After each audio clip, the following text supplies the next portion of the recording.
पाकिस्तान और दुनिया भर में लाखों देखने और सुनने वालों को अरशद शरीफ का सलाम। नाज़रीन, आज आपको प्रोग्राम में एक ऐसी कहानी बताएंगे, एक ऐसे शख्स की कहानी बताएंगे, दास्तान बताएंगे जिसके एक्सेस तमाम आला ताकत के इक़्तिदार के ईवानों तक है और अरसा दराज से पाकिस्तानी तमाम इदारे कोशिश कर रहे हैं कि जितने उनके खिलाफ एलिगेशंस हैं करप्शन के उन पे किसी ना किसी तरह कार्रवाई की जाए। लेकिन हस्बे मंशा जितने काम होते हैं, कोई भी इंक्वायरी, चाहे वो IPPs की हो, चाहे वो शुगर की हो, किसी सेक्टर को आप उठा लें, बैंकिंग सेक्टर की उठा लें, वो पाया तकमील तक नहीं पहुंचती, क्योंकि इसमें एक फार्मूला है और फार्मूला ये भी है कि आपने पाकिस्तान का अमीर तरीन शख्स कैसे बनना है, वो भी फार्मूला आपको बताएंगे। और फिर अगर आप पकड़े जाएं तो आपने बचना कैसे है, वो फार्मूला भी आपको प्रोग्राम में आज बताएंगे। और इसका बैकग्राउंड ये है कि FIA ने मियां मंशा साहब, जिनको कहा जाता है, दावा है कि जनाब पाकिस्तान के अमीर तरीन शख्सियात में इनका शुमार होता है, तो ये अमीर कैसे हुए, बैंक के पैसों से कैसे लिया जाता है। फिर शरीफ ख़ानदान ने जो इन पे नवाज़शात की थी, वो क्या वाकई नवाज़शात वापस हो रही हैं। एक एक्सक्लूसिव ऑडियो कॉल जो MCB के अहलकारों की आपस की बातचीत है, वो एक्सक्लूसिव ऑडियो कॉल आज आपको प्रोग्राम में बाकायदा तौर पे सुनाएंगे। इस हवाले से बात करेंगे। साथ साथ नाज़रीन, पाकिस्तान जितना अहम किरदार अदा कर रहा है खित्ते में रीजनल कनेक्टिविटी के लिए, चाहे वो बेल्ट और रोड इनिशिएटिव हो, चाहे वो CPEC हो, या अफगानिस्तान में अमन की कोशिशें हों, इस हवाले से पाकिस्तान को सबक सिखाया जा रहा है। और मेरी ज़ाती राय ये है कि शायद खेलों को अब एक टूल के तौर पे इस्तेमाल किया जा रहा है पाकिस्तान की आर्म ट्विस्टिंग करने के लिए, पाकिस्तान को स्केपगोट करने के लिए। पहले न्यूजीलैंड ने ऐलान किया था कि जी वो पाकिस्तान में सिक्योरिटी की वजूहात पे मैचेस नहीं खेल सकते, और अब बरतानिया की तरफ से भी यही ऐलान सामने आ गया, इंग्लैंड क्रिकेट बोर्ड की तरफ से। तो इसकी क्या वजूहात हैं, इस पे बात करेंगे। हमारे साथ इस्लामाबाद स्टूडियोज़ में मौजूद हैं वफाकी वज़ीर बराए मुवासलात मुराद सईद साहब, बहुत सारे प्रोग्राम में शिरकत करने का। साथ ही हमें ज्वाइन कर रहे हैं शाहिद हाशमी साहब, सीनियर स्पेशल कॉरेस्पॉन्डेंट है स्पोर्ट्स के ARY न्यूज़ के। शाहिद हाशमी साहब, गुफ्तगू का आगाज़ आपसे करूँगा। इंग्लैंड के ने जो ऐलान किया है, क्या ये मुतवक्को था और क्या वजह है इसकी? बिल्कुल अरशद, मुतवक्को था, इसलिए कि इंग्लैंड भी उस 5 आइज का पार्ट है जिसकी इंटेलिजेंस शेयरिंग पे न्यूजीलैंड ने अपना दौरा खत्म किया। बड़ा एब्रप्ट डिसीजन था और उसी के असरात है कि इंग्लैंड ने अपनी मेंस और विमेंस टीम दोनों भेजने से इनकार कर दिया है। काफी सेल्फिश स्टेप है, इसलिए कि पिछले साल हमने कोविड की इंतहाई बदतरीन सूरत हाल में अपनी टीम भेजी थी 2 टेस्ट मैच और 3 T20 खेलने के लिए, जबकि हमारे टीम डॉक्टर ने कहा था कि ये एक बड़ा डेंजरस टूर है। वेस्ट इंडीज ने टूर कराया इंग्लैंड को, तो उन्होंने 3 मिलियन पाउंड का लोन ले लिया इंग्लैंड क्रिकेट बोर्ड से। हमने सिर्फ इतना कहा उनसे कि आप हमारे यहाँ 2 T20 खेलने आ जाइएगा, अपनी विमेंस टीम भेज दिया जाएगा।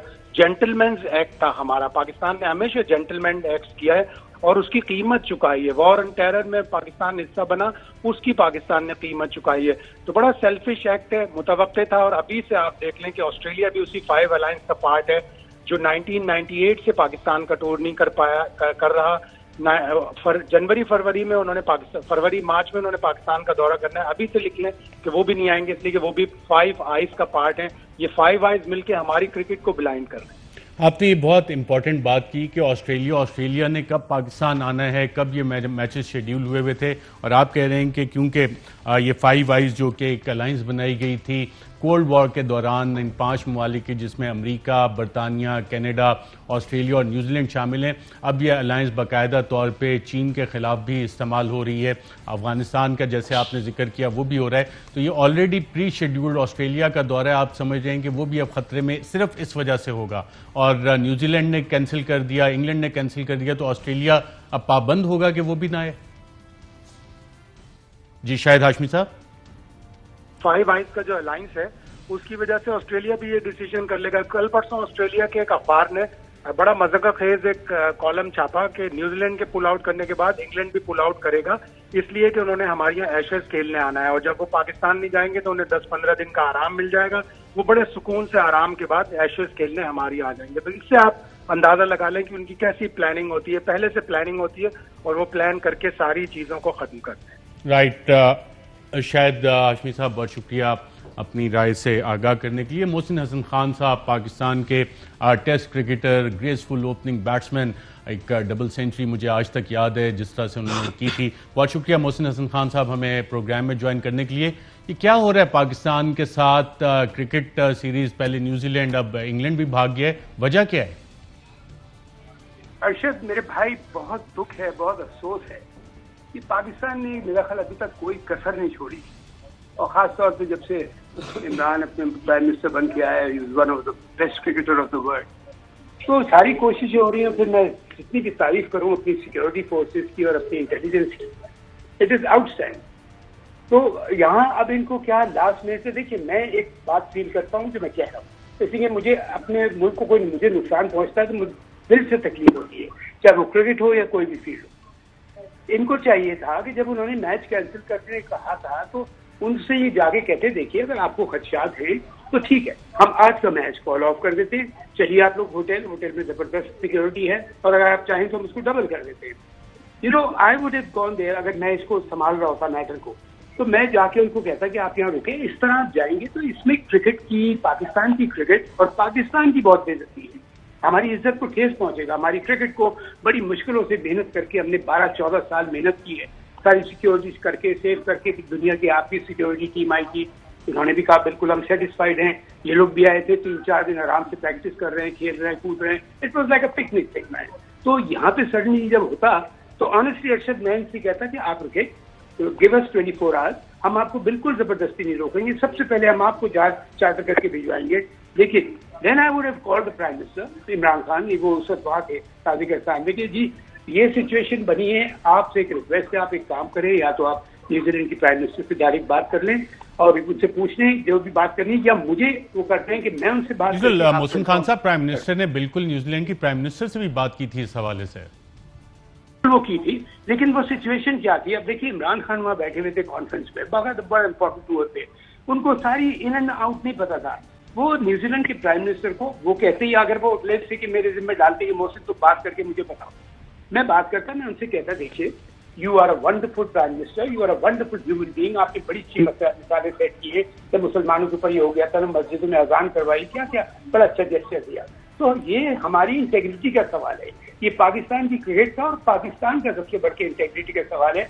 एक टीम आती है और टॉस के लिए जा रही है और एकदम से टूर कैंसिल होता है। अरशद शरीफ, ये बच्चों का खेल नहीं हो रहा, ये 2 नेशंस का खेल हो रहा है, और पाकिस्तान अल्हम्दुलिल्लाह is one of the strongest cricketing nation of the world. तो मजाक बात नहीं। बिल्कुल। मोहसिन खान साहब, अगर आप चेयरमैन पीसीबी होते तो आप क्या इकदाम लेते हैं अभी इंग्लैंड के कैंसिलेशन के बाद? मैं जैसे इस बात को कंटिन्यू कर लेता हूँ अरशद मेरे भाई, मैं सीधा क्या करता, अपने प्राइम मिनिस्टर को कॉल करता कि अपना इमरान खान को, कि देखिए ये सिचुएशन है, क्या आप उनसे डायरेक्ट बात करेंगे, उनकी पूरी पिक्चर दें उनको, ऐसी कि वो तो वहां बैठे हैं उधर टूर के। जी मोहसिन खान साहब। हाँ, तो मैं उनसे, जी बिल्कुल, मैं उनसे बात करता कि प्राइम मिनिस्टर से कि जी देखिए ये सिचुएशन है, ये हमारी इंटेग्रिटी का सवाल है, बड़ी मुश्किलों से 18-20 साल हमारी इंटेलिजेंस ने, सिक्योरिटी फोर्सेस ने मेहनत करके ये सिचुएशन बनाई है कि टीम्स भी आना शुरू हो गई, फिर पीएसएल में इंडिविजुअल फॉरेन प्लेयर्स आते थे, तो आप इस पर टूर कैंसिल मत करवाएं। और हम आपसे सिर्फ एक चीज मांग रहे हैं, आज का मैच हम कॉल ऑफ कर रहे हैं, आज पूरे दिन रात को, और कल हमारी इंटेलिजेंस उसकी पूरी इन्वेस्टिगेशन करेगी कि आपको जो थ्रेट आई है वो कितनी ऑथेंटिक है, उसमें हम देखेंगे। उसके बाद भी अगर सेटिस्फाई आप नहीं हुए, हम आपको भेज देंगे यहाँ से, लेकिन इस तरह मत कीजिए, बिकॉज ये पाकिस्तान की क्रिकेट और सबसे बढ़ के अरशद शरीफ पाकिस्तान की इज्जत को ठेस पहुंचने वाली बात है। ये मैं उनसे बात करता, अगर वो कहती नहीं हमें बुलाना है ठीक तो फाइन, मैं अपने कौम को, अपने प्राइम मिनिस्टर को और अपनी कौम को मैसेज देता कि क्रिकेट बोर्ड की तरफ से फिर भी कोई कसर नहीं छोड़ी मैंने कि इनको किसी तरह वो ओके कर लें कि हम इन्वेस्टिगेशन करवा रहे हैं, हमारी इंटेलिजेंस हमारे साथ है, अगर कोई प्रॉब्लम हुई तो हम आपसे बिल्कुल ठीक है। हाँ, तो भारत ये मैं कह के ये हमें तरीका करना चाहिए था। देखिए इतनी बचकाना बात लगी है अरशद कि वहाँ ही ग्राउंड पे टॉस से पहले ही कह दिया हम जा रहे हैं, कि कुछ मोहल्ले गली में खेल हो रहा है, क्या आप आए और कह लेंगे हम नहीं खेल रहे। ये question of Nations Prestige, 2 Nations का, पाकिस्तान न्यूजीलैंड, तो इसको इस तरह हैंडल करके ठोक बचा के कर लेना। पाकिस्तान, न्यूजीलैंड और अब बर्तानिया भी साथ शामिल हो गया है। हाँ, एक देखिए ये यहाँ पे इस वक्त तो न्यूजीलैंड की इसके जाने से, अब आपको पता है इंग्लैंड, जिसका मुझे डर था शायद ये ना हो जाए इंग्लैंड टूर भी उन्होंने कैंसिल कर दिया है। उसके बाद ऑस्ट्रेलिया ने आना था, जो बड़े 2 इंपॉर्टेंट टूर थे हमारे लिए। हाँ, बहुत शुक्रिया मोहसिन खान साहब प्रोग्राम में शिरकत करने का। मिनिस्टर साहब, आपने हमारे special correspondent sports Shahid Hashmi को भी सुना, मोहसिन खान साहब को भी। क्यों कर रहे हैं बरतानिया, न्यूजीलैंड हमारे साथ, और शायद तो कहते शायद ऑस्ट्रेलिया भी कैंसिल कर दे, सिक्योर नहीं है हम लोग? बिस्मिल्लाहिर्रहमानिर्रहीम। देखिए अरशद भाई, मैं थोड़ा सा बैकग्राउंड से पहले और पूरा जो हालात है वो कहते हैं कि जो चाहती दुनिया है वो हमसे नहीं होगा, समझौता कोई ख्वाब के बदले नहीं होगा। अरशद भाई जरा हाल समझौता कोई ख्वाब के बदले नहीं होगा, कोई ख्वाब शराब दिखाए जा रहे हैं। देखिए अरशद भाई कि ज़रा हाल ही में जो पाकिस्तान के, देखिए जो अफगानिस्तान की सिचुएशन थी उसमें जब ये सारे निकल रहे थे तो पाकिस्तान से मदद की अपील हो रही थी। उसमें पाकिस्तान ने ही पूरी दुनिया की, और आज भी कुछ अमेरिका के सहाफ़ियों के हवाले से जो खबरें उन्होंने खुद रिपोर्ट किया हुआ है, जो आंखों देखा हाल है, आप खुद भी अफगानिस्तान गए थे, आपने खुद भी वहां पे हालात देखे होंगे। तो पाकिस्तान ने पूरी दुनिया की मदद की। आप इस्लामाबाद आ सकते थे और इस्लामाबाद से फिर आप अपने अपने मुल्क जा रहे थे। फिर उसके साथ कि वहां से भाग के पाकिस्तान आने के लिए सेफ था तमाम ममालिक पाकिस्तान आने के लिए सेफ भी था, महफूज भी था। पाकिस्तान उसके साथ मदद के लिए भी पाकिस्तान के यही इदारे थे, पाकिस्तान की यही हुकूमत थी जो दुनिया की मदद कर रही थी। जहां पे पाकिस्तान क्या महफूज नहीं है, आपने ये सवाल किया। देखिए पाकिस्तान के जो इदारे हैं, सिक्योरिटी के इदारे हैं, हमारे आईएसआई है, दुनिया का बेहतरीन इदारा है, और पूरी दुनिया को पता है कि वो जंग हमने जीती जो पूरी दुनिया 43-45 ममालिक मिलकर भी नहीं जीत सके, वो पाकिस्तान ने जीत ली। पाकिस्तान ने दुनिया के अमन के लिए कुर्बानियां दी। लेकिन हाल ही में जो हमने अमन हासिल किया, उसके बाद से मैं आपको 1-2 साल के अंदर जो PSL यहां पर होता है, बैनुल अक़वामी खिलाड़ी यहाँ पे आते हैं, मुख्तलिफ ममालिक की क्रिकेट टीमें यहाँ पे आती है, UN का सेक्रेटरी जनरल पाकिस्तान आके खुद बयान देता है कि टेररिज्म से टूरिज्म तक का सफर तय किया। शाही खानदान बरतानिया का यहाँ पे आता है, यहाँ पे घूमते हैं, क्रिकेट खेलते हैं, मारगला जाते हैं। बरतानवी सफीर जब आज बरतानिया की तरफ से बयान आ रहा था, तो अगर आपके पास वो फुटेजेस है तो आप दिखाए कि बरतानवी सफीर जो है वो यहाँ पे मारगला के पहाड़ों पे घूमने जाता है, पाकिस्तान के यहाँ पे मुख्तलिफ खानों की तारीफ करता है। जर्मन सफीर यहाँ पे रेलवे के हवाले से और पाकिस्तान के लोगों के हवाले से और यहाँ पे रक्षों में ये ट्रेवल करते हैं। पाकिस्तान महफूज तरीन मुल्क है, दुनिया के खिलाड़ी कह रहे हैं। अब जब ये न्यूजीलैंड का डिसीजन था तो हमें ये याद रखना चाहिए कि न्यूजीलैंड उस वक्त पाकिस्तान आ चुका था, वो अपनी यहाँ पे प्रैक्टिस उन्होंने जारी रखी हुई थी, वो प्रैक्टिस में मसरूफ थे। और उनके जो कप्तान का आज बयान आया हुआ है कि उनसे खुद पता भी नहीं है, उनके कप्तान का बयान आप देख लीजिए कि हमारे पास तो ज्यादा इंफॉर्मेशन नहीं है, लेकिन ये क्रिकेट का नुकसान है, ये शर्मिंदगी है। तो उनको भी खुद उनके खिलाड़ी खुद कह रहे हैं। फिर दुनिया के मुख्तलिफ ममालिक के जो बड़े खिलाड़ी हैं, जो बड़े नाम है, वो पाकिस्तान में किस तरह आजादाना, ये आप दिखा रहे हैं अपने स्क्रीन पे, बरतानवी सफीर यहां पे घूमते, तो इनसे पूछ लेते हैं। मैं अभी आपका बीपर भी सुन रहा था, आपने उसमें कहा इनसे पूछ लेते। तो ये हकीकत है कि PSL हुआ, इंटरनेशनल खिलाड़ी आए, शाही खानदान आया, UN सेक्रेटरी जनरल आया, और बाकी तो छोड़े। ये अभी पिछले हफ्ते यहाँ पे पाकिस्तान में रोजाना एक मुल्क का सफीर जो फॉरेन मिनिस्टर जो है वो पाकिस्तान के दौरे कर रहे हैं। कौन सा यहाँ पे यूरोप का, बरतानिया का, बाकी दुनिया के ममालिक के 8 ममालिक का वो और इस खित्ते के अहम तरीन जिन्होंने ये इंफॉर्मेशन वगैरह शेयर करनी होती है, उनके पास ज्यादा इंफॉर्मेशन होती है, यहाँ पे लोग आ रहे हैं, मतलब मुलाकातें कर रहे हैं। तो इस वक्त UN के लिए फैमिली स्टेशन डिक्लेयर्ड है। तो इस वक्त तो पाकिस्तान जो है वो दुनिया के अमन में किरदार अदा कर रहा है। जो भाग रहे हैं इनको महफूज मकाम पे मुंतकिल करने में पाकिस्तान किरदार अदा कर रहे हैं। और इन चीजों को, इन काविशों को दुनिया सराहती है। दुनिया के अंदर आज लोग ये डिस्कस कर रहे हैं कि पाकिस्तान ने दुनिया के अमन के लिए किरदार अदा किया, अफगानिस्तान से इनकिलाब में मदद की, अफगानिस्तान से जब ये निकल रहे थे तो पाकिस्तान के रास्ते ये अपने अपने मुमालिक गए। ये तमाम कुर्बानियां, ये तमाम चीजें, इससे कोई सरफे नजर नहीं कर सकता। और रही बात ये कि पाकिस्तान क्रिकेट, पहले भी पाकिस्तान क्रिकेट जो है, जो बैन टूर कैंसिल हुआ न्यूजीलैंड का, उसके बाद आपने देखा कि कोई पाकिस्तान का इस तरह नहीं, जिन्होंने नुकसान पहुंचाना था या गलत था या बात हुई, लेकिन उल्टा आपने पूरी दुनिया के क्रिकेटर्स के स्टेटमेंट्स देखे, पूरी दुनिया का सेंटीमेंट आपके सामने आ गया। जो क्रिकेट से मोहब्बत करने वाले, उनका सेंटीमेंट आपके सामने आ गया कि पाकिस्तान का उससे साकोई मजरू नहीं हुई। पाकिस्तान की इज्जत वकार जो है वो लोगों ने देखा कि ये सियासत हो रही, तो क्रिकेट को सियासत की नजर किया जा रहा है। ये अपनी इंपॉर्टेंट पॉइंट है, इस पर मजीद भी बात करते हैं। नाज़रीन, क्रिश्चियन टर्न पाकिस्तान आए तो हमारे स्टूडियोज़ भी आए और मैंने क्रिकेट के हवाले से भी उनसे सवाल पूछा। Pakistan as British high commissioner Pakistan में वो चाह रहे थे कि पाकिस्तान के साथ बरतानवी राब्ते बढ़ें। क्रिकेट पे भी उनसे बातचीत हुई, क्या बातचीत हुई आइए देखें। See and enjoy. High Commissioner, in January, I think we asked you about the British cricket team in Pakistan. It's almost 6-7 months. Any plans of the British cricket team? Ahista, but I am very, very excited about the platform that was built after the summer tour. I hope everyone enjoyed it. The cricket was very exciting, although a bit frustrated by some rain and wind that we had back in England. But I should also say that the way in which the Pakistan team acted as ambassadors for their country, it really touched people's hearts back at home. They were really such good sports and real sporting heroes for the country, the young players, the old players.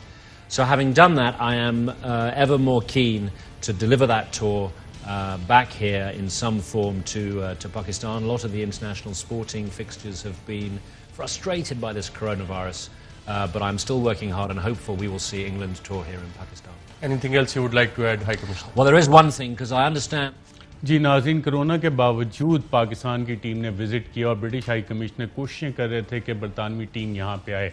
अब कचरा तो वो उठा रहे थे मरगला की पहाड़ियों पे। जो क्रिकेट में गंद फैलाया गया है और इंग्लैंड क्रिकेट बोर्ड की तरफ से फैलाया गया है गंद, इस हवाले से उसको क्या ब्रिटिश हाई कमिश्नर साफ कर सकेंगे या इसके पीछे कुछ और सियासत है, जैसे कि वफाकी वजीर मुराद सईद साहब ने इशारा किया। मिनिस्टर साहब, 5 आइस का जिक्र आता है, शायद हाशमी कह रहे हैं शायद अब ऑस्ट्रेलिया भी ना है, तो इसके पीछे सियासत है कि IMF को एज ए टूल इस्तेमाल किया जा रहा है, FATF को एज ए टूल इस्तेमाल किया जा रहा है और अब क्रिकेट भी सियासत की नज़र हो रहा है कि पाकिस्तान को आपने स्केपगोट करना है, पाकिस्तान को शायद अफगानिस्तान में अपनी शिकस्त का मलबा पाकिस्तान के ऊपर डालना है, तो क्रिकेट जो है इस हवाले से उसको भी अब इस्तेमाल किया जा रहा है। देखिए, एक चीज़ है जो आपने अफगानिस्तान की बात की कि कुर्बानी का बकरा अगर कोई ढूंढ रहा है और पाकिस्तान को, तो देखिए ये कोई भी मानने के लिए तैयार नहीं है। आपने देखा कि पाकिस्तानी 70,000 से ज्यादा जानों का नजराना पेश किया। क्या हमारी जंग थी 9/11 में कोई पाकिस्तानी मुलविस था? हम तो पुरअमन थे। पाकिस्तान को नुकसान सबसे ज्यादा हुआ, हमारी मईशत को नुकसान हुआ, माशी तौर पे नुकसान हुआ, हमारी यहाँ पे जानों का हमने नजराना पेश किया, कितने धमाके कितने हालात यहाँ पे खराब हुए, लेकिन उसका भी हमने मुकाबला किया और उससे भी हम निकल आए। फिर जब अफगानिस्तान के अंदर इन्होंने ट्रिलियंस ऑफ डॉलर्स लगाए, उन्होंने क्या हासिल किया? उन्होंने वहां पे क्या कहा? कितने दावे थे, कितने वादे थे, लेकिन उन चीजों को भी ठीक करने के लिए और अफगानिस्तान के अमन में और जो वहां पे इंसानी हुकूक की पामाली हो रही, जिस तरह उनको छोड़ दिया गया, जिस तरह जहाजों से लोग नीचे गिर रहे थे, जो वहां पे एयरपोर्ट में पूरे वो मतलब लोगों का जमे गफीर था, वो भी इंसान है ना, उनको आपने इस तरह छोड़ दिया। आप इस मकसद के लिए आए थे फिर, और अपने आप को निकालने के लिए फिर पाकिस्तान की मदद की जरूरत होती है। तो पाकिस्तान इस वक्त अल्लाह का लाख लाख शुक्र है कि दुनिया के अमन में न सिर्फ किरदार अदा कर रहा था, बल्कि इस खित्ते में और इस पूरी दुनिया के अंदर अगर किसी ने इस वक्त मदद की है और इन हालात को बेहतर बनाने में किसी ने किरदार अदा किया तो वो पाकिस्तान है और पाकिस्तान की सिक्योरिटी फोर्सेस के लोग हैं, ऑफिसर्स हैं, वो जवान हैं। फिर आपने बात की कि मुख्तलिफ जो IMF और इन चीजों को फेटअप के हवाले से, तो खुद इंडिया का आपने उनके फॉरेन मिनिस्टर का स्टेटमेंट आपके सामने है। उन्होंने खुद कहा कि हमारी कोशिश थी, हमने कोशिश की कि पाकिस्तान जो है वो फेटअप की ग्रे लिस्ट में रहे। तो ये क्रिकेट हो गया, किस तरह फेटअप हो गया, बाकी तलवारें होती। क्या इंडिया के अंदर खुद ये दुनिया ने, ये फाइनेंशियल टाइम्स की रिपोर्ट थी, किसी की रिपोर्ट थी कि 40 बैंक जो इंडिया के हैं वो मनी लॉन्ड्रिंग में मुलविस है। क्या जो वहां पे अगर दहशतगर्दी की बात होती है तो RSS जो मौजूदा हुकूमत है या हुक्मरान है या मोदी है, वो खुद दहशतगर्दी में मुलविस है, जिसके ऊपर पाबंदियों का भी कहा गया था, जो गुजरात में मुसलमानों को कातिल है, जिसने हजारों मुसलमानों को कत्ल किया, बल्कि उनकी हुकूमत और प्राइम मिनिस्टर के छतरी तले उनको प्रोटेक्शन हासिल है। RSS का हिंदुत्व का फलसफा उसकी वो तशहीर कर रहे हैं और वहां पे लोगों को जिस तरह माइनॉरिटीज के साथ जुल्म हो रहा है, जिस तरह वहां पे दहशतगर्दी दहशतगर्दी की कार्रवाइयां कर रहे हैं। जिस तरह इंडिया के हमने सबूत दुनिया के सामने रख दिए, हमने एक एक जो उनके फोन कॉल्स थे, उनके जो तमाम सबूत थे वो भी दुनिया के सामने रख दिए। तो उसके बाद भी कोई सोच सकते कि तो फेटअप वाली चीज अगर थी तो 40 बैंक अगर मनी लॉन्ड्रिंग में मुड़े से तो ये था। फेटअप के हवाले से इंडिया के फॉरेन मिनिस्टर का स्टेटमेंट वो भी एक कन्फेशनल स्टेटमेंट था, वो कन्फेशन था, तो वो भी आ गया। फिर ये तमाम चीजें आप देख ले। लेकिन एक चीज क्रिकेट का नहीं, हमारे इमेज का मसला बनाया जा रहा है। इंडिया की मिसालें जो आपने दी, वहां पे न्यूक्लियर प्रोलिफरेशन, मवाद भी वहां पे चोरी एक दफा नहीं बारहा चोरी होता है। मेरा सवाल आपसे ये है कि जब अफगानिस्तान से भागना पड़ता है तो उस वक्त पीआईए के जहाज स्पेशल फ्लाइट्स, उसमें उनके फौजी भाग के आके इस्लामाबाद में स्टे करते हैं। वैसे पीआईए ने यूरोप में जाना हो तो पीआईए को इजाज़त नहीं देते कि जनाब पीआईए वहां पे नहीं जा सकता, सेफ नहीं है, लेकिन अफगानिस्तान से भागने के लिए पीआईए इनके लिए सेफ है। देखिए बिल्कुल आपने सही कहा अरशद भाई, और ये कौम बड़ी समझदार है। कौम को अब इन चीजों की समझ आती है कि एक तरफ अब क्योंकि प्राइम मिनिस्टर इमरान खान है, वो दुनिया के सामने खुददारी की बात करता है, खुदी की बात करता है, पाकिस्तानियों की कुर्बानियों की बात करता है, पाकिस्तान के इंटेलिजेंस इदारों, पाकिस्तान की सिक्योरिटी फोर्सेस की उनकी कुर्बानियों का जिक्र करता है, दुनिया के अमन में किरदार अदा करने की बात करता है। जो इंडिया, आरएसएस, मोदी, जो हिंदुत्व और नई दौर की हिटलर की सोच है वो दुनिया के सामने रखता है। अमेरिका की सरजमीन में खड़े होके उनको आईना दिखाता है। जब ये चीजें होती है, खुददारी होती है, बात होती है, ला इलाहा इल्लल्लाह, जो वो कहते हैं ना कि ये एक सजदा जिसे तू ग्रास समझता है, 1000 सजदे से देता है आदमी को निजात। तो अब बात खुदी की है, खुददारी की है, और ये बिल्कुल आपने आपने खुदी और खुददारी की जो बात की, देखिए क्रिकेट टीम भी वो नहीं भेज रहे, आप मियां नवाज शरीफ साहब को भी कह रहे हैं वहां से भेज दें। पाकिस्तान का जितना लूटा हुआ पैसा बरतानिया गया है वो भी आपकी हुकूमत कोशिश करी है, वो भी नहीं भेजते, तो करना क्या चाह रहे हैं? ये हमारे हक के दलाइल है। ये इन चीजों से वो मजीद एक्सपोज हो रहा है कि प्राइम मिनिस्टर साहब ने जो पार्लियामेंट में स्पीच की थी, खान साहब ने, उन्होंने क्या कहा था कि यहां पे आप ड्रोन हमलों की और ये ठिकानों की और अड्डों की इजाजत मांगी जाती है, जिसके ऊपर जवाब था कि एब्सोल्युटली नॉट। तो फिर उसके बाद क्या अल्ताफ हुसैन जो दहशतगर्द वहां पे बैठा हुआ है, क्या उसके ऊपर हमें ड्रोन हमले की इजाजत दी जाएगी? तो अगर उसके अलावा जो नवाज शरीफ वहां बैठे, दुनिया जहान के जो क्रिमिनल्स हैं उनको इन्होंने प्रोटेक्शन दी हुई है, वो सारे के सारे वहां पे बैठे हुए हैं। लेकिन बात करते हैं कि पाकिस्तान के ऊपर इंसानी हुकूक की पामाली की इससे बड़ी बात क्या होगी? आपने अमेरिका का परसों बयान देखा कि जो आखिरी इन्होंने ड्रोन अटैक किया था उसमें इन्होंने सिविलियन मारे। ये अभी नहीं हो रहा, ये पहले भी इस तरह चीजें होती थी, लेकिन प्राइम मिनिस्टर पहले भी इसके ऊपर आवाज उठाते थे और अभी भी आवाज उठाने। तो 4-5 चीजें जो आपने खुद कही, ये हमारा मुकदमा मजीद स्ट्रांग करते हैं और पाकिस्तान आगे बढ़ रहा है। अरशद भाई आप देख रहे हैं रोजाना ये जितनी भी सियासत करे, लेकिन जितने फॉरेन मिनिस्टर्स हैं पाकिस्तान आ रहे हैं, जितने हेड ऑफ स्टेट्स हैं वो पाकिस्तान से राब्ते कर रहे हैं। बाकी यहां पर जो सिक्योरिटी के मामला देख रहे हैं इस रीजन के अंदर, दुनिया के अंदर, वो भी पाकिस्तान की तरफ देख रहे हैं। पाकिस्तान अल्लाह का शुक्र है कि न सिर्फ और सिर्फ खुददारी के अपने स्टैंड के ऊपर खड़ा है, बल्कि अमन हासिल कर लिया, दहशतगर्दी का खात्मा किया, दुनिया के अमन में किरदार अदा किया, दुनिया की मदद की, दुनिया की में इनखिला के लिए उनकी मदद की। लेकिन इसके साथ साथ पाकिस्तान हर गुजरते दिन के साथ पाकिस्तान आगे बढ़ रहा है। और नाज़रीन यहाँ पे एक वक्फा लेते हैं, वक्फे के बाद जब दोबारा खिदमत में हाजिर होंगे तो आपको एक ऐसा वो फार्मूला बताएंगे जिससे पाकिस्तान में अमीर तरीन शख्स बना जा सकता है और फिर आपको कोई छेड़ भी नहीं सकता, कोई इदारा नहीं छेड़ सकता। इसके सामने आपको लगता है कि यार ये सियासतदान तो बड़े मासूम है, ये कौन सा फार्मूला है, किसका फार्मूला है और इस पे अमल किस तरह से होता है, इस पे बात करेंगे एक वक्फे के बाद। वेलकम बैक नाज़रीन। बहुत से लोग कहते हैं कि जी हमने अमीर तरीन शख्स बनना है और वो फार्मूला क्या है, इस हवाले से बड़ी किताबें भी लिखी गई। अब जो नाज़रीन आपको कहानी में बताने लगा हूँ, ये पाकिस्तान की एक ऐसी शख्सियत की है जिन्हें कि कहा जाता है कि पाकिस्तान की अमीर तरीन शख्सियात में इनका शुमार होता है। लेकिन अगर आप नैब की फ़ाइल्स उठा के देखें, अगर आप FIA की फ़ाइल्स उठा के देखें, अगर आप FBR की फ़ाइल्स उठा के देखें, तो आपको जगह जगह नज़र आता है कि ये सारी नवाज़शात जब शुरू हुई थी 1990 में, मुस्लिम कमर्शियल बैंक मियां नवाज शरीफ साहब ने दिया था और मियां मंशा ने नैब की रिपोर्ट के मुताबिक MCB के पैसे इस्तेमाल करके MCB बैंक ख़रीदा। तो आज भी MCB बैंक जो नवाज़शात वापस कर रहा है शरीफ ख़ानदान को, उसकी कहानी का लिंकेज हमें मिलता है रमज़ान शुगर मिल्स में। शहबाज शरीफ साहब का जो 25 अरब और हमजा शहबाज, सुलेमान शहबाज का केस है, उसमें मियां मंशा साहब को FIA ने बाकायदा तौर पे एक नोटिस दे दिया। अच्छा, अब इसमें जो कार्रवाइयाँ पड़ती हैं नाज़रीन, जब हम इस केस की तहकीकात कर रहे थे तो हमें यह पता लगा कि अब ट्रैक्स कवर करने के लिए बाकायदा तौर पे जो सीनियर मैनेजमेंट है वो भी इस हवाले से काफ़ी सारी कार्रवाइयाँ डाल रही है और आपको एक इस हवाले से ऑडियो रिकॉर्ड भी सुनाएंगे। लेकिन उससे पहले जो मियां मंशा साहब को FIA नोटिस आज दिया, वो नोटिस क्या है, उसके अहम नुकात क्या हैं, आइए देखते हैं। 19 सितंबर 2021 को एफआईए लाहौर ने मियां मंशा को एक लीगल नोटिस भेजा है। Legal notice anti money laundering act 2010 के तहत भेजा गया है। नोटिस में लिखा गया है कि एफआईए एक मेगा मनी लॉन्ड्रिंग केस की तहकीकात कर रहा है, जिसमें अब तक 25 अरब रुपए सामने आ चुके हैं। नोटिस के मुताबिक ये 25 अरब रुपया 2008 से 2018 के दरमियान खोले और चलाए गए अकाउंट में से मिला और ये अकाउंट रमजान शुगर मिल के चपरासियों और कम तनख्वाह वाले मुलाजमीन के नाम पर थे और ये तमाम जाली और फर्जी अकाउंट थे। नोटिस में दर्ज है कि अकाउंट होल्डर एफआईए के सामने ये पहले ही इकरार कर चुके हैं कि ये अकाउंट खुफिया ट्रांजैक्शंस के लिए बनाए गए थे और इस तमाम का फायदा रमजान शुगर मिल्स को था। एफआईए के मुताबिक इस 25 अरब रुपए में से 8.4 अरब रुपए यानी 33% रकम को एमसीबी की लाहौर और चिन्योट में मौजूद मुख्तलिफ ब्रांचेस में जमा करवाया गया। एफआईए के नोटिस के मुताबिक दौरान तहकीकात अकाउंट होल्डर्स और मुतल्लिका बैंक ब्रांच के अमले और मैनेजर ने भी एतराफ किया कि ये मुजरिमाना फेल एमसीबी की इंतजामिया और शरीफ खानदान के दबाव की वजह से किया जा रहा था। एफआईए ने इन तमाम अफसरान का बयान रिकॉर्ड किया और इनको अदालत के सामने पेश होकर बयान रिकॉर्ड करवाने का भी कहा। एफआईए के मुताबिक 18 सितंबर 2021 को आसिम खान सूरी, नायब सदर कंप्लायंस एमसीबी, और Azhar Mahmood, group head MCB के पास से बरामद होने वाले डिजिटल शवाहिद से ये मालूम हुआ है कि ये दोनों अफराद बयान देने वाले एमसीबी के ब्रांच मैनेजर और दीगर मुलाजमीन पर असरअंदाज हो रहे थे और दबाव डाल रहे थे।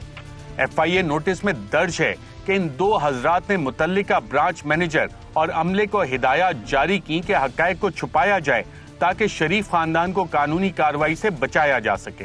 एफआईए के मुताबिक इस बात के डिजिटल शवाहिद मौजूद हैं। एफआईए के नोटिस के मुताबिक इन हरकत के बाद मुतल्लिका बैंक मैनेजर्स और अमले ने अदालत के सामने हकायक बताने से माजूरी जाहिर की और कहा कि अगर तमाम हकायक बताए तो एमसीबी उनके खिलाफ कार्रवाई कर सकता है, जिस पर अदालत एफआईए उनकी मदद ना कर सकेगी। एफआईए के मुताबिक इस बात के भी डिजिटल सबूत मौजूद हैं। एफआईए के नोटिस में इस बात का भी इंकशाफ किया गया है कि आसिम सूरी ने बताया है कि ये तमाम काम बैंक की आला इंतजामिया के इल्म में लाकर और उनकी हिदायत पर किया गया। एफआईए ने अपने नोटिस में एंटी मनी लॉन्ड्रिंग एक्ट 2010 का हवाला देते हुए मियां मंशा को चंद हिदायत जारी की हैं। एफआईए की मियां मंशा को पहली हिदायत, फौरी तौर पर एमसीबी की इंतजामिया को एफआईए के गवाहान जो कि बैंक मैनेजर और अमला है उसको हरासा करने और दबाव डालने से रोका जाए। एफआईए की मियां मंशा को दूसरी हिदायत, कोई भी ऐसी कार्रवाई जिसके नतीजे में एमसीबी के उस अमले को जो कि एफआईए इंक्वायरी में शामिल है को नौकरी से निकाला जाए, उनसे इस्तीफा लिया जाए या उनको रुखसत पर भेजा जाने से गुरेज किया जाए। एफआईए ने साथ ही मियां मंशा को यह भी हिदायत जारी की है कि एमसीबी ने इन तमाम ट्रांजैक्शंस पर कभी सस्पिशियस ट्रांजैक्शन रिपोर्ट जारी नहीं की और अगर अब इस पर कोई एक्शन लिया गया तो ये बैंक की घबराहट जाहिर करेगी। एफआईए की मियां मंशा को तीसरी हिदायत, किसी भी अहम सबूत को गायब करने से बाज रहें। एफआईए की मियां मंशा को चौथी हिदायत, एमसीबी के तमाम मुतल्लिका बैंक मैनेजर और अमले को खसूसी तौर पर जबकि बाकी अफसरान को एक ताज़ा और वाज़ेह ईमेल की जाए कि वो एफआईए की एंटी मनी लॉन्ड्रिंग तहकीकात में मावनत करें और ईमेल की कॉपी एफआईए को भी भेजी जाए। एफआईए की मियां मंशा को पांचवी हिदायत, एंटी मनी लॉन्ड्रिंग एक्ट के तहत एमसीबी के नायब सदर आसिम सूरी और ग्रुप हेड अजहर महमूद के खिलाफ कार्रवाई करें। एफआईए की मियां मंशा को छठी हिदायत, रमजान शुगर मिल के मालिकान के कहने पर जितने खुफिया और जाली अकाउंट एमसीबी में चलाए जा रहे थे वो फौरी एफआईए को रिपोर्ट करें। नोटिस के आखिर में दर्ज है कि एमसीबी की जानिब से फौरी जवाब की जरूरत है और एंटी मनी लॉन्ड्रिंग एक्ट की शिकों पर अमल ना करने की सूरत में ये समझा जाएगा कि बैंक इन जराइम में साथ शामिल है और एफआईए बैंक के खिलाफ कार्रवाई करने पर मजबूर होगा। जी नाज़रीन, आपने देखा इस नोटिस में दो मजीद शख्सियात के नाम आए, एक आसिम सूरी साहब जो कि एमसीबी के वाइस प्रेसिडेंट हैं और एक ग्रुप हेड अजहर महमूद। अजहर महमूद साहब इससे पहले एफआईए में बजाते खुद एक डायरेक्टर थे और देखते भी बैंकिंग सर्कल को थे और जो एक तरीका वारदात होता है कि पहले वहाँ पे अपने बंदे जो हैं उनको एडजस्ट कैसे करना है, नवाशात का सिलसिला का जारी रखना है, तो जब FIA से उठा के इन्हें बाकायदा तौर पे उन्होंने ग्रुप हेड बना दिया MCB का। अब MCB में बैठ के जो FIA ने नोटिस दिया, इस हवाले से चंद सबूत हमारे पास भी मौजूद हैं और आपको एक ऐसी कॉल बताते हैं जिससे आपको ये अंदाज़ा होगा कि किस तरह एविडेंसेस को टैंपर करने की बाकायदा तौर से कोशिश की जा रही है। और आम तौर पे हमने देखा कि बड़े बड़े सियासतदान हैं, जब इंक्वायरी उनके खिलाफ शुरू होती है तो उठा लिया जाता है कि जनाब ये एविडेंस कहीं टैंपर ना कर दें। लेकिन मजाल है कि मियां मंशा साहब के हवाले से हिदायत तो जारी कर दी गई, लेकिन उनके अरेस्ट की कोई कार्रवाई अमल में लाने की किसी ने कोशिश की हो, इस तरह अभी पॉसिबल नहीं हुआ, क्योंकि उनके ताल्लुकात बहुत ज़्यादा हैं। तमाम जो इक़्तिदार के पावर कॉरिडोर्स हैं वहाँ तक उनका एक्सेस है। पिछले दौरे हुकूमत में भी था, इस दौरे हुकूमत में भी है, और शायद उसकी वजह यही है कि जो लोग एक्सेस दिलवाते हैं जनरल कमर जावेद बाजवा तक, तो chief of the army staff को देखना चाहिए कि वो कौन लोग हैं, कहीं वो कोई फ़ायदे तो नहीं उठा रहे। जो लोग प्राइम मिनिस्टर तक इनका एक्सेस दिलवाते हैं उनको भी ये देखना चाहिए यकीनन कि प्राइम मिनिस्टर तक अगर इनका एक्सेस दिलवा रहे हैं, फ्रंट रो पे इनको बिठा रहे हैं, तो वो कौन लोग हैं। जो हमारे सिक्योरिटी के इदारे हैं, क्या वो हर ऐसे शख्स को क्लियर कर देते हैं कि जाएं जनाब आप आर्मी चीफ से मिलें, जाएं जनाब आप प्राइम मिनिस्टर साहब से मिलें। तो मेरा ख्याल ये chief of the army staff और प्राइम मिनिस्टर साहब दोनों के लिए देखने की इसमें ज़रूरत है, क्योंकि अजहर महमूद का केस जो सामने आ रहा है, जो कि पहले खुद FIA में एक डायरेक्टर था और बाद में ग्रुप हेड MCB का बना दिया गया, तो ये सबको भी तो इसी तरह की जिसे कहते हैं कि कैरेट्स नहीं दिखाई जा रही। और अब आपको नाज़रीन वो चौंका देने वाली कॉल सुनाते हैं कि इस केस में वॉइस मैसेज जो है, जो कि बाकायदा तौर पे बता रहा है कि किस तरह से आसिम सूरी जिन्हें गिरफ्तार किया गया और अजहर महमूद जिनको आज अदालत ने ज़मानत दे दी और गिरफ्तारी से रोक दिया, क्या वॉइस मैसेज था, आइए देखते हैं। अस्सलाम वालेकुम अजहर साहब, सुबह आपकी जो हिदायत थी उसके मुताबिक कोशिश करता रहा हूँ पूरा दिन, और अल्हम्दुलिल्लाह UBL बैंक के जो 4 स्टाफ मेंबर्स हैं उनके स्टेटमेंट जो उन्होंने अभी 2 दिन पहले JIT FIA ऑफिस लाहौर को रिकॉर्ड करवाए हैं वो हासिल करने में कामयाबी हुई है अल्हम्दुलिल्लाह। तो मैं वो आपको फॉरवर्ड कर रहा हूँ अभी, और वो हाईली कॉन्फिडेंशियल मार्क्ड हैं, तो मैं किसी और को अभी शेयर नहीं करूँगा सिवाय आपके। फॉर डिस्कशन पर्पज़ आप उसका प्रिंट निकाल के तो टेबल पे मैनेजमेंट से, सीनियर मैनेजमेंट से डिस्कस कर सकेंगे, just to save the risk. So ये पहली चीज़ है। और इसमें मैं सर आपको, मैंने अभी थोड़ा सा इनका क्विक एनालिसिस किया है, उसमें मैं 4-5 चीज़ें ऐसी हैं जो मैं आपको बताना चाहूँगा मैनेजमेंट इन्फॉर्मेशन के लिए, सीनियर मैनेजमेंट की, जो मैं आपको पहले भी बता चुका हूँ। 2-1 चीज़ें जो मैंने, क्योंकि ये स्टेटमेंट मुझे पढ़वाई ज़रूर गई थी, दी नहीं गई थी, तो ये चीज़ें मैं आपको बताऊंगा कि ये चीज़ें हमने पढ़ ली थी और इन चीज़ों को ही हमने अपने स्टेटमेंट में आने से रोका है। सर ये चीज़ें जो मैं आपको बता रहा हूँ ये बिल्कुल हमारे अकाउंट्स में डाली गई हैं, हमने उनको तरीके से, प्यार से, मोहब्बत से, टैक्ट से उनको ये कह के नहीं ये फैक्ट नहीं है, इस तरह करके हमने उन्हें डिलीट करवाया है।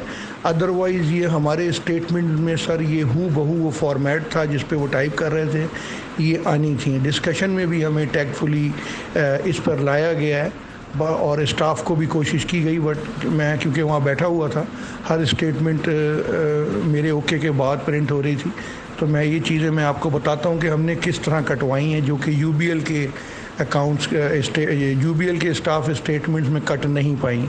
और मेरे हिसाब से ये 3-4 चीज़ें जो इसमें हैं काफ़ी वल्नरेबल हैं, जिसका रिस्क न सिर्फ उनके स्टाफ बल्कि उनके बैंक की तरफ भी जाएगा। नंबर 1 सर इसमें कि ये 1.5 पेज की एवरेज स्टेटमेंट है, बहुत डिटेल में गए। हमने अपने स्टाफ की स्टेटमेंट 1/3 ऑफ द पेज पे मैक्सिमम और एवरेज ½ पेज पे ख़त्म की अल्हम्दुलिल्लाह। हम बहुत ज़्यादा डिटेल में नहीं गए, हमने टू द पॉइंट चीज़ों को जनरलाइज़ किया है। This is one difference between UBL and us. Number 2 sir इन्होंने जो गलती की है दूसरी ये है कि इन्होंने ना ज़्यादातर लोगों ने BM पर मलबा डाला है कि BM के साथ ताल्लुकात थे, बैठता था, फिंगर पॉइंट BM की तरफ की है। जाहिर है BM फंसेगा तो वो इधर करेगा और फिर बैंक की तरफ भी रिस्क आएगा। हमें भी ये कहा गया था कि जी BM के साथ ताल्लुकात थे, बॉम्ब से पूछा गया था, BM के साथ गपशप लगाता था, उनके साथ आके बैठता था, तो BM आपको कहता हो। तो हमने कहा हमारे लोगों से, हमने कहा नहीं नहीं ऐसा कुछ नहीं है जी, वो रूटीन में सबके साथ ही आके मिलता था, सबके साथ ही आके, मुजम्मिल के लिए ख़ास तौर पे कि जी वो सबके साथ ही आके जिसके साथ भी खड़ा हो जाता था, जी ये ट्रांजेक्शन है, ये दे वो दे। तो ये हमने मना किया कि जी ये वाला जुमला ना लिखें कि BM के साथ ताल्लुकात थे, अदरवाइज़ ये हमारे ही बंदे की तरफ फिंगर पॉइंटिंग होगी और बैंक के लिए भी रिस्क है। फिर ये हमने डिलीट करवा लिया था। दूसरा जो पॉइंट है जो बड़ा ही रिस्की है मेरी नज़र में, कि उन्होंने बेसिकली अपने कुछ अकाउंट्स जो वो डील कर रहे हैं उनको खुद ही कहा है कि जी ये मशकूक जाली अकाउंट्स थे और इनसे जो है वो कैश डीलिंग जो है ना वो मुजम्मिल किया करता था। तो वो अपनी एक्सेप्टेंस दे गए कि उनको ये पता है या उनके बैंक को पता है कि ये मशकूक जाली अकाउंट है। तो ये एक बहुत बड़ा रिस्क है अब उनके लिए कि अब ये उसको कैसे मिटा पाएंगे कि अगर उन्हें पता था मशकूक और जाली अकाउंट है तो वो रन क्यों कर रहे थे, उनके बैंक ने क्या किया। तो ये हमें भी बिल्कुल ये कहा गया कि आपने इन ट्रांजैक्शंस के ऊपर कभी आपको लगा कि ये फ़ेक हैं, जाली हैं, तो हमने फौरी बता दिया था उन्हें कि नहीं जी ये हमें तो GIT ने बताया, ये 2 साल लगा के शुगर कमीशन ने और फिर GIT ने कि ये फेक हैं, अदरवाइज हमारा स्टाफ तो ये कह रहा है कि ये जी शुगर ब्रोकर्स के अकाउंट रन हो रहे हैं, हंड्रेड्स ऑफ अकाउंट रन हो रहे हैं, हमें कभी ये फील नहीं हुआ। बंदे भी शुगर के थे, ताल्लुकात भी RSML में से थे, ब्रोकरेज चल रही है, सालों से चल रही है। तो हमारे वहम गुमान में, बैंक के वहम गुमान में नहीं था ये कि ये फेक अकाउंट है या हम चला रहे थे या हमें BM ने प्रेशर दिया कि ये फेक अकाउंट चलाओ। ऐसा स्टेटमेंट प्लीज़ ना लिखें। तो काफ़ी डिबेट के बाद इस चीज़ को हम कटवाने में कामयाब हुए थे। This is the second achievement यहाँ पर जो हमने कटवाई थी। इसके बाद सर अगली चीज़ ये है कि वो खुद ये कह रहा है कि स्टाफ कह रहे हैं कि जी मशकूक ट्रांजैक्शंस भी पकड़ी, अकाउंट भी ब्लॉक किए, फिर दूसरे अकाउंट खुलवा दिए गए। तो ये भी हमें बताया, हमसे पूछा गया कि जी इनके अकाउंट बंद भी हुए आपकी ब्रांचों में, दूसरी ब्रांचों में खुल गए, ये कैसे। तो हमने कहा जी ये तो रूटीन है, बंद हो के अकाउंट कुछ अरसे बाद कोई खोल सकता है, इस पर तो कोई पाबंदी नहीं है। तो ऐसी कोई चीज़ नहीं है हमारे पास कि जी हमें कोई शक आया हो, सस्पिशियन आया हो तो हमने बंद किया हो।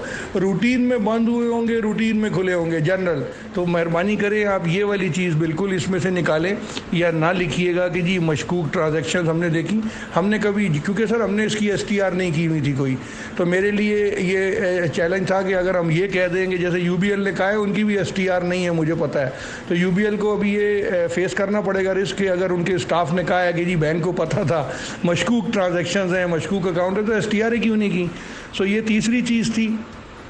और एक और लास्ट चीज़ जो कि बहुत ही हाई रिस्क है, उन्होंने बड़ा क्लियर कह दिया है कि जी जो सारा स्टाफ है उसको पता था ये शहबाज शरीफ और हमजा शरीफ की मिल्स के लोग हैं और वो हर जायज़ और नाजायज़ काम स्टाफ जो है उनके प्रेशर में आके करता था। तो ये वाला जो चौथा पांचवा पॉइंट है, ये मेरी नज़र में बहुत बड़ा रिस्क है। उन्होंने बैंक की तरफ अपने फिंगर पॉइंट कर दी कि बैंक का जो अमला है या मैनेजमेंट है वो हर नाजायज़ जायज़ काम उन लोगों के कहने पे करती थी।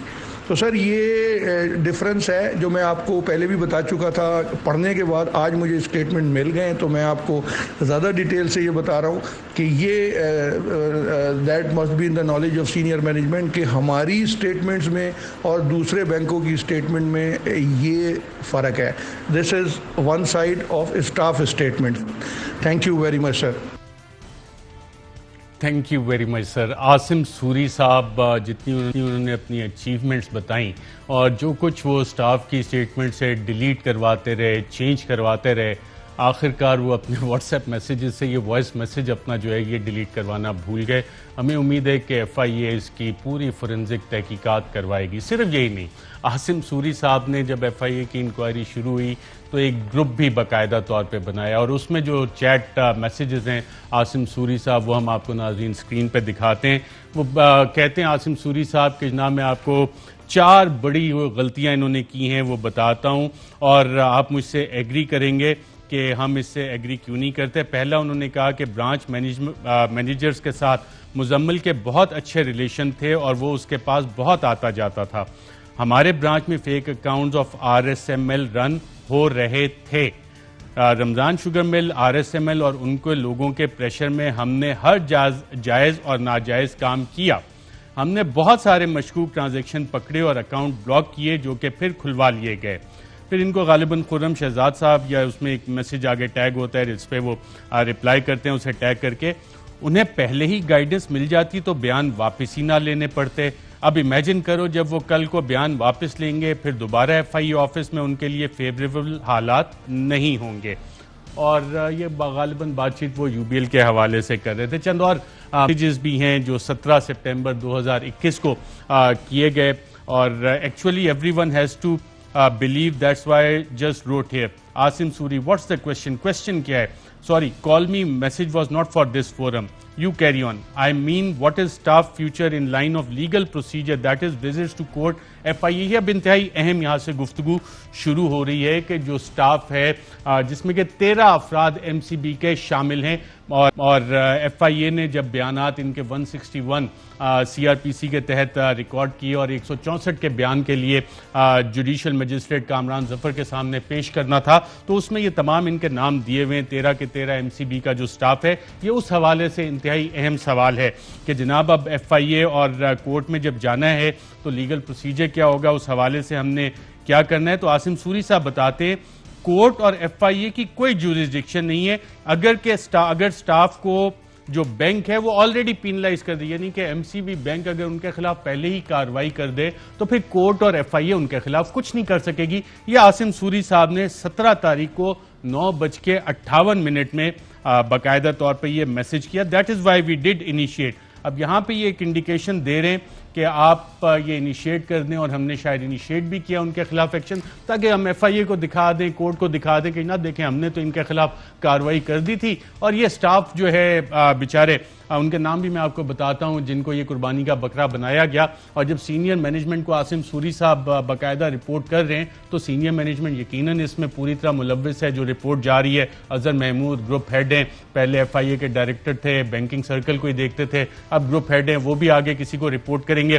तो इस हवाले से फिर उन्होंने आगे आता है कि जनाब are we expecting any lawyer from accuse side, that is Hamza और Salman Shahbaz side lawyer tomorrow, और cross questioning from accuse side lawyer regarding our statements. तो पूछा जाता है कि जनाब हमारी कोई क्रॉस क्वेश्चनिंग भी होगी, क्रॉस एग्जामिनेशन भी होगा, और हमजा और उनके वकला जो हैं सुलेमान के वो भी हमारे साथ कोई सवाल जवाब करेंगे। तो उस पर कहा जाता है कि नोटेड।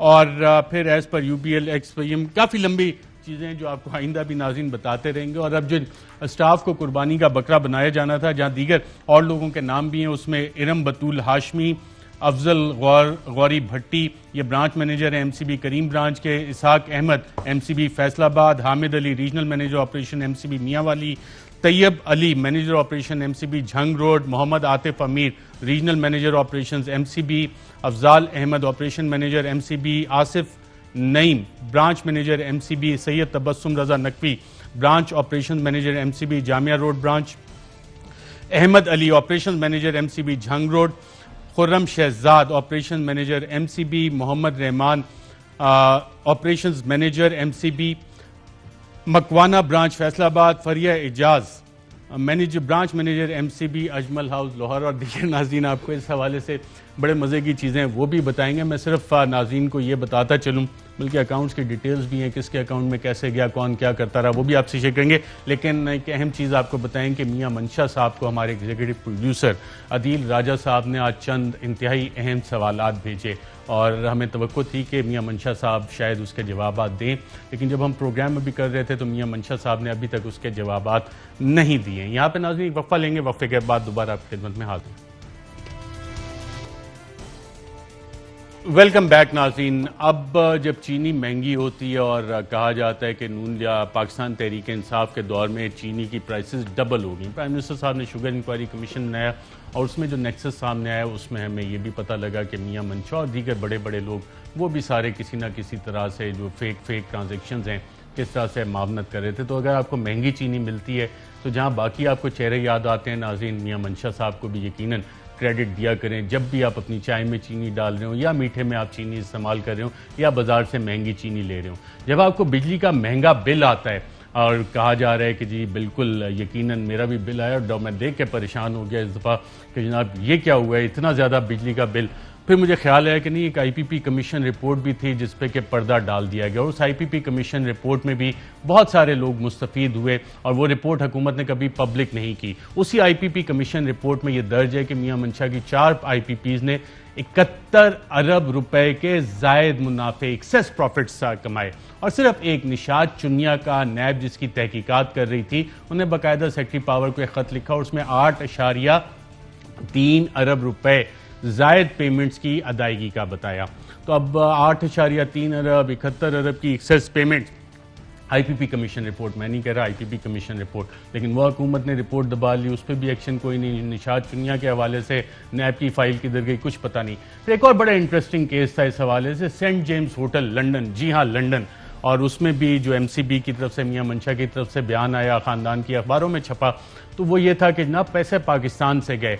उस केस के हवाले से भी नैब भी इंक्वायरी कर रहा था, एफबीआर भी, बैंक अकाउंट्स भी एक दौर में फ्रीज हुए, लेकिन माशाल्लाह मियां मंशा साहब क्योंकि पैसा उनके पास बहुत है, कहा जाता है अमीर तरीन शख्सियतें, तो कहीं ना कहीं वो फाइलें जो हैं रुक जाती हैं, आगे कार्रवाई नहीं होती। आपने अक्सर सुना होगा कि बहुत से सियासतदान उठा लिए गए कि जनाब वो रिकॉर्ड टैंपर कर सकते हैं। हमने आपको ऑडियो कॉल सुनाई, मैसेजेस दिखाए, FIA का नोटिस दिखाया, लेकिन मजाल है मियां मंशा की तरफ कोई आंख उठा के भी देख सके किसी अदारे में इतनी जुर्रत कैसे हो सकती है। और अगर कोई जुर्रत कर भी ले तो हमारे निज़ाम में ऐसे लोग भी मौजूद है जो कि कहीं ना कहीं किसी ना किसी को एक कॉल चली जाती है। हमें भी आज 1-2 सिफारिशें आई कि जनाब ये फ़लाँ नाम ना लें, अच्छा जी, क्योंकि सवाल हम मियां मंशा साहब को भेज चुके थे कि जनाब इस स्टोरी को आज ना करें। इस सब चीज़ों को छोड़ के इन पर तफसील से भी आपसे बात करेंगे। मेरा एक बड़ा सादा सा सवाल है, प्राइम मिनिस्टर इमरान खान साहब यकीनन एक ऑनेस्ट प्राइम मिनिस्टर हैं, लेकिन जब उनके आसपास आप लोग देखते हैं और मियां मंशा साहब जिन पे कि पाकिस्तानी इदारे तहकीकात करें और छोटी मोटी तहकीकात नहीं कर रहे, तो मेरा सवाल उठता है कि इनको यहाँ तक एक्सेस कौन देता है। Chief of the army staff general Qamar Javed Bajwa sahab इंतहाई अच्छी रेपुटेशन इंजॉय करते हैं और बहुत बड़े बड़े काम करते हैं। मिलिट्री डिप्लोमेसी जितनी उन्होंने की और इतने क्रिटिकल टाइम पे सबसे बड़ा काम उन्होंने बाढ़ लगाने का किया, उनके सामने भी मैं देखता हूँ तो फ्रंट रो पे इनकी कौन सिक्योरिटी क्लियरेंस करता है कि जनाब जो लोग ये इन्वेस्टिगेशन फेस कर रहे हैं chief of the army staff के सामने फ्रंट रो पे उनको बिठाया जाए। तो ये सवाल जब मेरे जहन में आते हैं तो मैं सोचता हूँ कि क्या अजहर महमूद की तरह वो लोग इस सिस्टम में मौजूद हैं जिनको वादे किए जाते हैं कि कल कलां को जनाब आपको कंपनसेट किया जाएगा, ये फाइलें आगे ना चलने दें, ये केसेस आगे नैब में ना चलने दें, FBR में ना चलने दें, FIA में ये केसेस ना चलने दें। और जो नैब में कानून तब्दील करने की बात थी उस वक्त नून लीग के दौर में भी शुरू हुई थी और रोक दी गई। अब मुझे आवाज़ आ रही है कि जनाब लास्ट मिनट चल रहा है। मिनिस्टर साहब एक आपसे बड़ा छोटा सा सवाल, ऐसे लोगों की क्लियरेंस कौन करता है कि प्राइम मिनिस्टर के सामने जाके बैठे, आर्मी चीफ के सामने बैठे और इदारे तहकीकात कर रहे होते हैं, तो क्या मैसेज जाता है? देखिए, एक तो आपके प्रोग्राम का भी आपने कहा कि 1 मिनट रहता है, लेकिन अरशद भाई जितनी भी आपने बातें की, चाहे IPPs की रिपोर्ट थी, चाहे वो FIA की तहकीकात हो, चाहे शुगर के हवाले से, न तो इमरान खान का कोई शुगर महल है, शरीफ ख़ानदानों के हैं। अगर IPPs के मुआहदे हुए थे और महंगे मुआहदे हुए थे तो वो भी शरीफ ख़ानदान है। शुगर मिलें भी जरदारी और शरीफ ख़ानदान के हैं, न तो इमरान खान की शुगर मिल है। और इसके बाद जो आपने बात की कोई मुलाकातें होती है, चीज़ें होती है, जाहिर सी बात है कि वो बिजनेस कम्युनिटी की अगर कोई मीटिंग हो रही है, चैम्बर ऑफ कॉमर्स में आप जाते हो तो तहकीकात तो इदारे कर रहे हैं जिन इदारों का काम है, नैब का काम है, FIA का काम है, रिपोर्ट हम मुरतब कर देते हैं, नैब ने तहकीकात करनी होती है, उनको आगे लेके जाना होता है। जावेद इकबाल साहब ने एक बड़े मजे की बात की थी कि बिजनेसमैन और डाकू में फर्क करना पड़ेगा, तो वो सोच है कि ये फर्क किया जाए? देखिए, हमारा तो ये कि जिसने भी पाकिस्तान को लूटा है, जिसने भी मुल्क को लूटा है, उनका एहतिसाब किया जाए। आपने एक देखा कि जितने भी रिपोर्ट्स आप खुद बयान कर रहे थे, ये कभी पाकिस्तान की तारीख में नहीं हुए थे। इसलिए नहीं कर सकते थे कि वो खुद लूटते थे, इसलिए नहीं कर सकते थे क्योंकि उनके खुद भी पावर प्लांट्स थे, खुद भी शुगर मिले थी। इमरान खान का कोई कॉन्फ्लिक्ट ऑफ इंटरेस्ट नहीं है, इमरान खान कोई अपनी जात के लिए नहीं कर रहा। ये तमाम तहकीकात हमने करवाई है, बाकी इदारों का काम होता है, FIA का काम होता है, नैब का काम होता है। जो आपने प्राइम मिनिस्टर इमरान खान का जो बिल्कुल ठीक है। वफाकी वज़ीर मुराद सईद साहब, बहुत शुक्रिया अपनी शिरकत करने का। नाज़रीन, हमें उम्मीद है कि प्राइम मिनिस्टर इमरान खान साहब ये तहकीकात खुद स्पेयर हेड करेंगे और देखेंगे कि कौन कौन है जो इन इन्वेस्टिगेशंस को, इंक्वायरीज को आगे चलने से रोकता है। आज के प्रोग्राम में इतना, इजाजत दीजिएगा, अल्लाह हाफ़िज़। अहम तरीन खबरें अब एक क्लिक की दूरी पर, आपके पसंदीदा टॉक शोज हों या अहम मुल्की या गैर मुल्की शख्सियात की न्यूज कॉन्फ्रेंसेस, हर लम्हा बाखबर रहने के लिए सब्सक्राइब करें हमारा YouTube चैनल। मौसम की सूरत हाल हो या खेल के मैदान से खबरें, अपने मोबाइल फोन से मुल्की और बैनुल अक़वामी अहम खबरों तक रसाई के लिए डाउनलोड कीजिए मोबाइल ऐप बावसूख जराए से मुसद्दिका खबरों, तज्जियों और तबसरों से मुस्तफीद होने के लिए विजिट कीजिए पाकिस्तान की सबसे बड़ी न्यूज वेबसाइट www.arYnews.tv। इन सब के अलावा पाकिस्तान का सबसे बड़ा फेसबुक पेज हो, सबसे बड़ा न्यूज इंस्टाग्राम अकाउंट या फिर ट्विटर, ARY न्यूज पहुंचा रहा है खबरें सबसे पहले आप तक, ताकि आप रहें हर लम्हा बाखबर।